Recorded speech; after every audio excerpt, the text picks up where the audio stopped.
Hello everyone, welcome back to my YouTube channel, and today I'm going to be giving my match predictions for midweek Premier League fixtures. And I don't even know what to call it because it's in between week 33 and week 34 Premier League fixtures because of all the COVID outbreaks, fixture congestions. We've had these games have to be updated, rescheduled, and I'm telling you, it just feels like this is going to be an amazing set of games because we have some top sides playing. We've got Liverpool versus Manchester United, and we know this is the biggest game in English football. I know it might not be the most entertaining game because Manchester United haven't been performing up to scratch for the last 10 years or so, but in terms of the stature of these two clubs, it's the biggest game we have to offer in English football. We also got other amazing games between Chelsea and Arsenal, and these two are the biggest clubs in London, man, in terms of their trophy cabinet, and both teams have a lot to play for this season. We also got Manchester City versus Brighton, and we know when these two sides play, it's entertainment. Both teams have offensive-minded managers in Pep Guardiola and Graham Potter, always looking to establish their principle, play on the front foot, so it looks like it's going to be an entertaining game between these two sides. So we are set for some amazing fixtures, and let's hope for goals, thrill,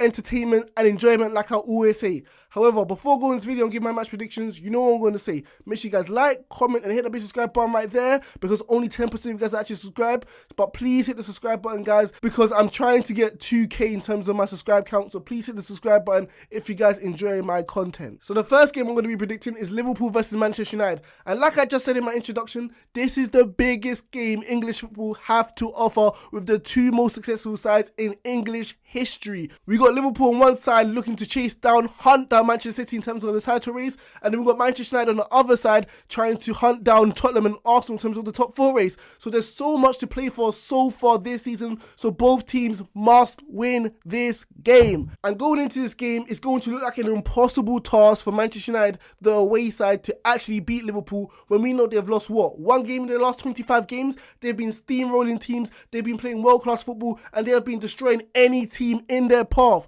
Manchester United lost to them 5-0 last time, and I know in these type of games people love to say form goes out the window, but literally Liverpool's form is so unbearable. The belief in that squad is so great that it feels like whichever team they face, they're going to win because they are hunting for the quadruple to make history this season. Manchester United haven't been performing up to scratch, been inconsistent. They needed a Ronaldo hat-trick against Norwich to win 3-2. Imagine, who would have thought you need a Ronaldo hat-trick to beat the worst team in the league who've scored the least amount of goals? But yeah, going into this game, like I said, it's going to be a tough task for Manchester United to actually beat Liverpool, who have been the premier team in terms of European football so far, being in excellent form. And let me just talk about Manchester United for a second, because Ralf Rangnick hit the nail on the head in the last game against Norwich. They're just too open, they're too easy to play against in terms of the midfield battle. It feels like anyone can run through and drive with the ball and literally hurt Manchester United's defence. Ralf Rangnick opted for a 4-3-3 formation to play more attacking football against Norwich, who are one of the worst teams in the league when it comes to scoring goals, so he gave them more creativity on the front foot. However, it pretty much backfired against Manchester United because we know defensively, in terms of the midfield, they have no protection to protect the back four. If Ralf Rangnick tries to deploy the same tactics against Liverpool, a 4-3-3 system, he is going to get punished, because you think, what, Norwich can score 2 goals against you? Imagine what you think Liverpool will be able to do with a far superior side with talented world-class players at their disposal. Of course they're going to be able to destroy you, maybe to the lengths that they did earlier in the season at Old Trafford 5-0, who knows? But Ralf Rangnick, I expect him to play a 4-2-3-1 structure, especially at Anfield, be conservative, be pragmatic and hit Liverpool on the counter-attack if he has any chance of winning this game, because if they actually go toe-to-toe with Liverpool, they have no chance. Mark my words. And going in this game, it's at Anfield. Liverpool are going to have the 12th man. They're going to have their fans screaming galore. They're going to create that presence to make sure that Liverpool have the intensity going into this game. And the Liverpool fans are just going to show up for this occasion because they know how much it means, not only in terms of the rivalry, but also in terms of chasing down that Premier League title race this season. So the fans aren't going to let the Liverpool players down, and they're going to treat this like a massive European night, like it's the semi-finals or so. So going this game, I just can't see how Manchester United are going to win. Yes, like they say, form goes out the window, like I said earlier in this video.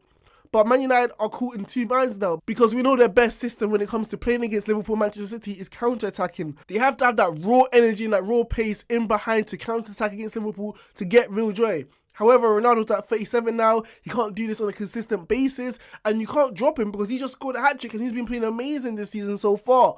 Rashford has been letting Manchester United down in terms of his performances. He suits this style of football, but he doesn't deserve the right to start in this game because obviously how bad he's been playing. Alanga, potentially even Sancho, but they don't have that blistering pace that Rashford would have. However, I don't see Ralf Rangnick starting him because he hasn't been playing well. So it looks like the players who are on form don't really suit the style of play when it comes against Liverpool versus the player who's off form, who suits the style of game, doesn't even deserve to play this game against Liverpool because of how bad he's been playing. So going in this game, I think Liverpool are going to win. Their front three will torture Manchester United's defence when we know they've been vulnerable all seasons. So I'm going to go for a 3-0 victory for the home side in this game. So the next game I'm going to be predicting is Chelsea versus Arsenal. And like I said in my introduction, this is the two biggest clubs in London going at it for supremacy in this game. However, before I give my predictions and thoughts about the game, Arsenal desperately need the victory. Who would have thought? They were flying. They were beating everyone, it felt like. So much confidence, so much joy in their play. Young, aspiring players like Saka, Martinelli, Odegaard gelling really well as a unit, really torturing defences of the opposition. However, it feels like now it's coming at a standstill. They haven't really been playing well. And I'm not going to be blaming the young players for the results so far because they shouldn't even be put in a position like this. Imagine having the whole weight on your shoulders in terms of aspirations for Arsenal finishing in top 4 this season as a 22 or 21 year old. This is so unfair on these young players, and we know they're obviously going to hit a brick wall and run into inconsistent performances, but now obviously it's been highlighted because they are the key players in terms of Arsenal winning. Arsenal haven't been playing well, lost 3 games in a row, their confidence is destroyed, they've just not really been gelling well as a team in terms of their play, they don't look like scoring in 180 minutes or so in their last few performances. So how on earth are they going to be able to muster a great performance against one of the premier sides in European football when it comes to defensive football, Chelsea? Chelsea have been on an absolute tear, scoring 11 goals in their last 3 games. It just feels like they're still in that emotional roller coaster in terms of the game against Real Madrid where they were knocked out of the Champions League in the quarterfinals. It just feels like whichever team they face, they're just going to want to get vengeance and retribution for what Real Madrid did to them. So going in this game, I just can't see how Arsenal are going to be able to win. Going forward, it just feels like they're not really clicking at all cylinders. Even Lacazette hasn't been playing well and he's missing. Nketiah, we know he's going to be leaving this summer, but he hasn't been playing well either. And Arteta's reluctancy to play Martinelli down the middle is a managerial mistake because I feel like if Martinelli has that great place in behind, it can really torture defences. However, Arteta has other plans. Pepe not really getting game time, that's a massive mistake as well. I don't know what Arteta is doing. If it's not working, change it. And his stubbornness to do this is literally not paying Arsenal dividends in terms of the top 4 race. Arsenal are missing their 2 key fullbacks because of injuries. Tomiyasu on one hand at the right back position. We know he's been one of the best signings all season. Tierney's out all season in terms of his injury. So defensively, they don't look as sharp and they do not look as stable. So how on earth are Arsenal going to keep out a Chelsea side who have been scoring goals, it feels like, for the last few games or so, when you have Werner, Mount and Havertz in hot form? It feels like Werner has been playing extraordinary, finally getting on the goal sheet, but I feel like what people don't talk enough about is his unselfishness to make those runs in behind, stretch the opposition's defence, which allows Havertz and Mount to have more space in terms of that number 10 role to create chances or even score a goal. And this has really been helping Chelsea to score goals. So when you're versing an Arsenal defence who haven't been playing well lately, I just feel like Chelsea are the inevitable winners. I know Arteta has a great record against Chelsea, winning 3 of his last 4 games against them, and you never know in these type of London derbies, anything can happen. But at the end of the day, Chelsea are just too strong. They just have that mentality so far. They just want to get revenge on any team, like I said, in terms of the defeat against Real Madrid. And I see them winning this game comfortably 2-0 at Stamford Bridge. So the next game I'm going to be predicting is Manchester City versus Brighton. And we know every time these two teams face off each other, we are in for a thrilling game. 2 offensive-minded managers in Graham Potter and Pep Guardiola going at it against each other at the Etihad. In their last 2 appearances against each other, we have seen 10 goals going to the back of the net. So if you're a neutral fan and you just want to see stylistically great football, I'm telling you to turn on your TV for this game because it's going to be an exciting watch. And going in this game, I know Manchester City have been in great form recently. I know they lost against Liverpool, but they're playing their B team. But they have lost 2 games in the last 25 games. They've been absolutely superb, absolutely phenomenal, absolutely extraordinary. However, at the end of the day, they must realise that Brighton have been in good form as well, winning their last 2 games. And it hasn't been against any opposition. It hasn't been against relegation contenders or even mid-table rivals. goals. It's been against two decent sides who are competing for the top four this season, Tottenham Hotspur and Arsenal, away from home. So Manchester City must perform up to scratch, because if they take Brighton lightly, they can be up for an upset in this game, because we know Brighton have the mentality and they rise up to the competition when they face better teams. And the key to Brighton's success recently has been the midfield. They have been playing absolute great football there. The physicality, the defensive nose, the awareness of where the danger is. Players like Basuma really sniffing out where the danger is. Marking players like Kane, marking players like Odegaard in the last few games have really helped Brighton to ensure that they've been defensively solid to eliminate any danger threats from the opposition. And it's going to be interesting to see if Brighton will be able to do this against Manchester City, be physical, be tough, be strong in that midfield battle, knock Manchester City off the rhythm so they can counter-attack with real speed and energy to hurt Manchester City. However, it's much easier said than done. I know Trossard has been playing well lately, that great goal against Tottenham. But at the end of the day, we know Manchester City are one of the best sides, if not the best side in the world when it comes to possession-style-based football, keeping the ball, retaining possession. Players like Rodri, Kevin De Bruyne, who are obviously expected to return in this game, not playing in the semi-finals against Liverpool in the FA Cup. They're going to be looking to maintain their great form recently. And the way they keep the ball, they're not fazed by any opposition when they come to pressing the ball. So it's going to be so hard for Brighton to close these type of players down when they have been so used to Pep Guardiola's way of playing for the last 5 or 6 years or so, which has given them so much success. With Manchester City world-class players in their nature, the fact that Manchester City have beaten Brighton in their last game 4-1, and the fact that Manchester City have been able to beat Brighton 8 times in their last 9 fixtures against each other, so I just feel like, how can I not predict a Manchester City win when they are looking to retain the Premier League title this season? So going this game, I think they'll be able to cut through, slice through Brighton like butter, unlike Arsenal and Tottenham were able to do, because they have real world-class midfielders at their disposal to take advantage of Brighton.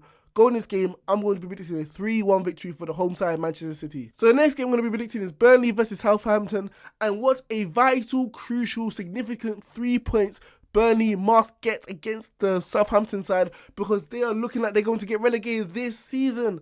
Burnley sacked Sean Dyche, one of their greatest manager, if not the greatest manager in Burnley history, who's been able to provide stability despite the poor transfer budget he's been getting season after season.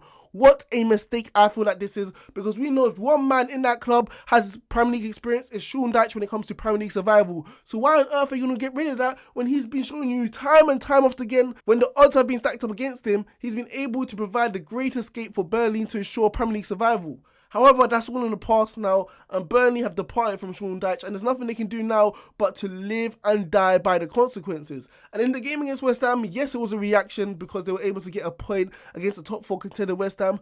But at the end of the day, like I've been saying time and time in these videos, Burnley do not have that clinical gene in their squad to ensure that they can score crucial goals at important times. They were winning 1-0 against West Ham, and you would have thought maybe, just maybe, they will be able to keep on to that 1-0 lead. And they even got a penalty. But what did Cornet do with that penalty? He missed it right. And how crucial was that penalty? Massively, because we saw West Ham and Soucek be able to score that goal in the 70th minute or so to ensure that we'll get a 1-1 draw. And draws aren't good enough for Burnley, especially since they are in this bad of a position right now. So going in this game against Southampton, who surely must feel like they have confidence back, beating Arsenal, a top 4 contender, how on earth am I going to predict Burnley to beat them? Especially with Southampton being one of the premier mid-table sides in the Premier League this season, getting some epic wins against teams you really wouldn't think they would be able to do it against. So going in this game, Burnley do want this game more, and Southampton players may feel like they're on holiday, looking past this season to next year, thinking about aspirations there.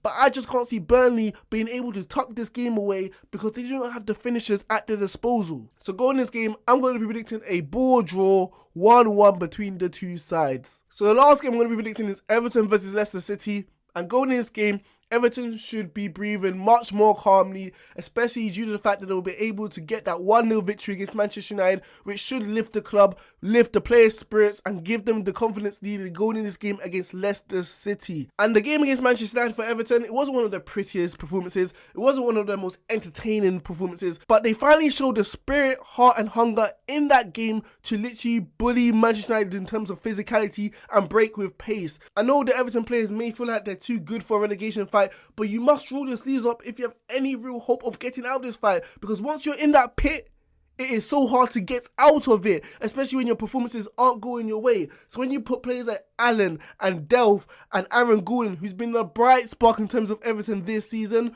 you're going to get willing runners, players who are going to work tirelessly, have that work rate, have that demeanour throughout the 90 minutes to ensure that they'll give everything left on the table for the Goodison fans faithful to cheer on throughout the 90 minutes. And if Everton are able to replicate this sort of intensity, this sort of performance and spirit, I think they'll be able to beat Leicester City. Leicester City just lost the game against Newcastle, mid-table as well. They really have their eyes focused on the Conference League, trying to win another trophy under Brendan Rodgers. So this game doesn't really have that much importance. This game is ideal for Everton at home. The fans are going to know that if they get another win, it's going to make them even more calm going into the last fixtures or so, because we know Burnley are struggling to get a win in the last 2 games.